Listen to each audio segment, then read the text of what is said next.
Selamat pagi, bertemu kembali di pelajaran agama Katolik kelas 2 dengan materi Yesus dipersembahkan di Bait Allah. Sebelum kita melihat dan lebih mendalami materi ini lebih jauh, ada beberapa hal yang harus kita pahami.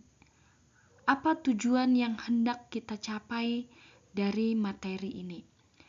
Tujuan yang pertama, menceritakan peristiwa Yesus dipersembahkan di Bait Allah.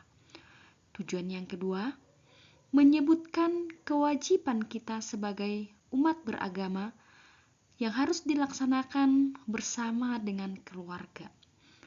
Tujuan yang ketiga, menjelaskan bahwa Tuhan menghendaki kita menjalankan kewajiban agama dengan hati yang tulus dan dengan hormat.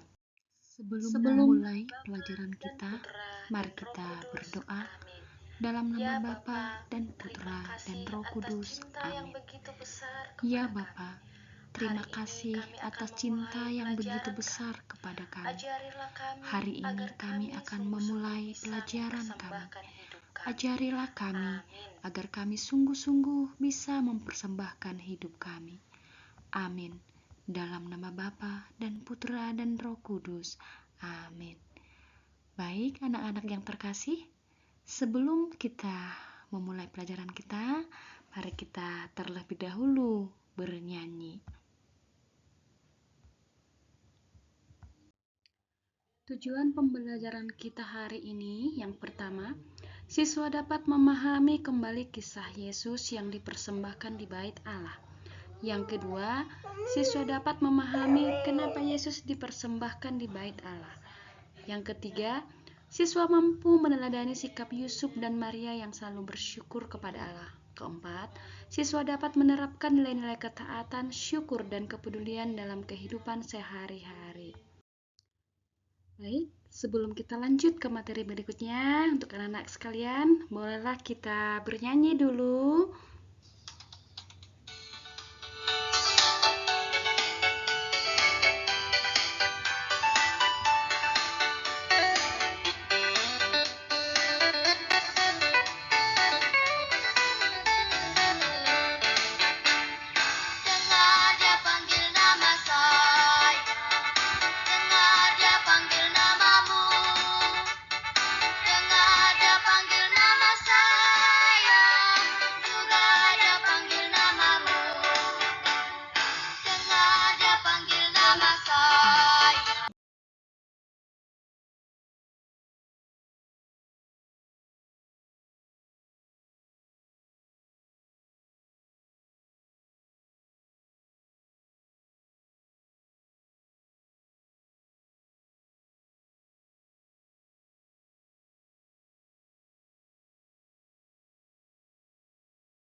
Tahukah kamu jika setiap anak merupakan pemberian dari Tuhan? Maka dari itu, setiap orang tua akan berusaha memberikan yang terbaik untuk anak-anaknya. Setiap orang tua menginginkan anak-anaknya menjadi anak yang berbakti dan takut akan Tuhan pastinya. Maka dari itu, setiap orang tua membutuhkan pertolongan dari Tuhan, membutuhkan bantuan dari Tuhan. Supaya apa? Supaya orang tua kita mampu mendidik anak-anaknya seperti yang diharapkan oleh Tuhan. Pertama yang dilakukan oleh orang tua yaitu dengan membawa anak-anak mereka ke gereja untuk dibaptis. Karena dengan dibaptis, kita akan menjadi anak-anak Allah. Dengan dibaptis, anak yang baru lahir tadi mendapat perlindungan dari Allah. Dengan dibaptis, anak yang baru lahir tadi diterima menjadi anggota gereja. Dengan dibaptis, anak yang baru lahir tadi dibersihkan dari segala dosa-dosa asal. Bunda Maria dan Yusuf yang merupakan orang tua dari Yesus, dan Maria dan Yusuf juga adalah umat beriman yang taat kepada agama. Nah, ketika Yesus lahir dan berusia 8 hari, Maria dan Yusuf membawanya ke gereja untuk dibaptis. Dan ketika genap 8 hari dan ia harus disunatkan, ia diberi nama Yesus, yaitu nama yang disebut oleh malaikat sebelum ia dikandung ibunya. Dan ketika genap waktu pentahiran, menurut hukum Taurat Musa, mereka membawa dia ke Yerusalem untuk menyerahkannya kepada Tuhan. Seperti ada tertulis dalam hukum Tuhan, semua anak laki-laki sulung harus dikuduskan bagi Allah. Dan untuk mempersembahkan korban menurut apa yang difirmankan dalam hukum Tuhan, yaitu sepasang burung tekukur atau 2 ekor anak burung merpati. Adalah di Yerusalem seorang bernama Simeon. Ia seorang yang benar dan saleh yang menantikan penghiburan bagi Israel. Roh Kudus ada di atasnya, dan kepadanya telah dinyatakan oleh Roh Kudus bahwa ia tidak akan mati sebelum ia melihat Mesias, yaitu dia yang diurapi Tuhan. Ia datang ke bait Allah oleh Roh Kudus. Ketika Yesus anak itu dibawa masuk oleh orang tuanya untuk melakukan kepadanya apa yang ditentukan hukum Taurat, ia menyambut anak itu dan menatangnya sambil memuji Allah. Katanya, "Sekarang Tuhan, biarkanlah hamba-Mu ini pergi dalam damai sejahtera, sesuai dengan firman-Mu.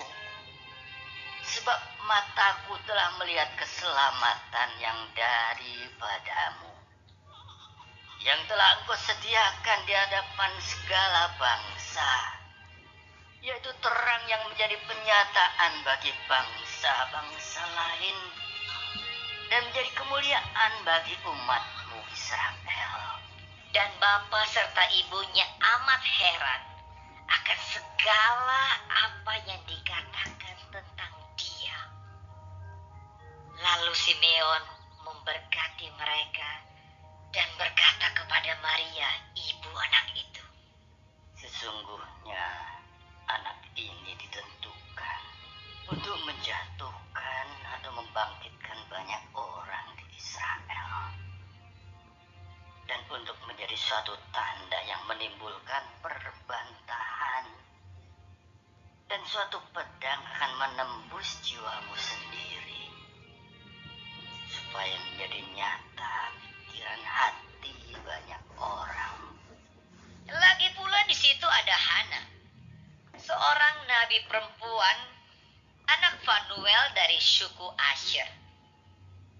Ia sudah sangat lanjut umurnya. Sesudah kawin ia hidup 7 tahun lamanya bersama suaminya. Dan sekarang ia janda dan berumur 84 tahun. Ia tidak pernah meninggalkan bait Allah dan siang malam beribadah dengan berpuasa dan berdoa. Dan pada ketika itu juga datanglah ia ke situ dan mengucap syukur kepada Allah dan berbicara tentang anak itu kepada semua orang yang menantikan kelepasan untuk Yerusalem. Dan setelah selesai semua yang harus dilakukan menurut hukum Tuhan, kembalilah mereka ke kota kediamannya, yaitu kota Nazaret di Galilea. Anak itu bertambah besar dan menjadi kuat, penuh hikmat dan kasih karunia Allah ada padanya.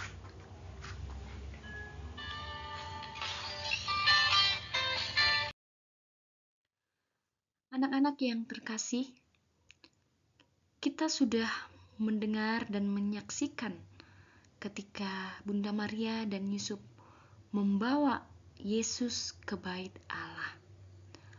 Bait Allah merupakan tempat ibadah orang Yahudi. Bait Allah sama artinya dengan gereja. Di dalam cerita kitab suci Lukas 2 ayat 21 sampai 39, ketika Maria dan Yusuf membawa Yesus ke Bait Allah, Yesus disambut oleh Simeon dan Hana. Sebagai orang beragama, umat beriman yang taat, Maria dan Yusuf juga membawa sepasang burung merpati untuk dipersembahkan kepada Allah. Sama halnya dengan orang tua Yesus, yaitu Maria dan Yusuf. Tentu orang tua kita juga mengajarkan apa yang menjadi kewajiban sebagai umat beriman kepada anak-anaknya. Kewajiban itu tentu bukan hanya sekedar dilaksanakan, tetapi juga sungguh-sungguh kita wujudkan dalam kehidupan kita sehari-hari. Kewajiban sebagai umat beriman seperti berdoa bersama. Tentu berdoa bersama ini boleh di mana? Boleh berdoa bersama ketika di sekolah memulai pelajaran, ketika di rumah makan malam bersama, atau ketika hal-hal yang lain. Selain itu, kewajiban kita sebagai umat beriman juga pergi beribadah ke gereja pada hari Minggu dan pada hari-hari raya tertentu. Selain itu, sebagai orang beriman kita juga diwajibkan di dalam mendengarkan firman Tuhan. Selain mendengarkan firman Tuhan, sebagai umat beragama, kita juga diwajibkan untuk menghormati orang lain dan juga bersedia menolong sesama. Dan tentu masih banyak kewajiban-kewajiban kita yang lain sebagai umat beragama. Kewajiban ini hendaknya kita lakukan dengan hati yang tulus, bukan karena terpaksa. Baik, untuk anak-anak ibu, karena hari ini materi pelajaran kita telah selesai, maka tugas kalian di rumah yaitu melukis dan hiaslah kalimat di bawah ini dengan rapi. Aku ingin menyerahkan hidupku kepada Tuhan. Hiaslah seindah mungkin dan serapi mungkin. Baik anak-anak yang terkasih, karena pelajaran kita sudah selesai, mari kita akhiri pelajaran kita dengan berdoa. Dalam nama Bapa dan Putra dan Roh Kudus. Amin. Terima kasih Tuhan, karena lewat pembelajaran kami hari ini, Engkau mengajarkan kami untuk menjadi anak-anak yang sungguh-sungguh bisa memahami kewajiban kami sebagai orang beriman. Sehingga Bapa, kami boleh menjadi anak-anak yang takut akan Tuhan. Amin. Terima kasih. Sampai jumpa di pertemuan berikutnya, di pembelajaran berikutnya.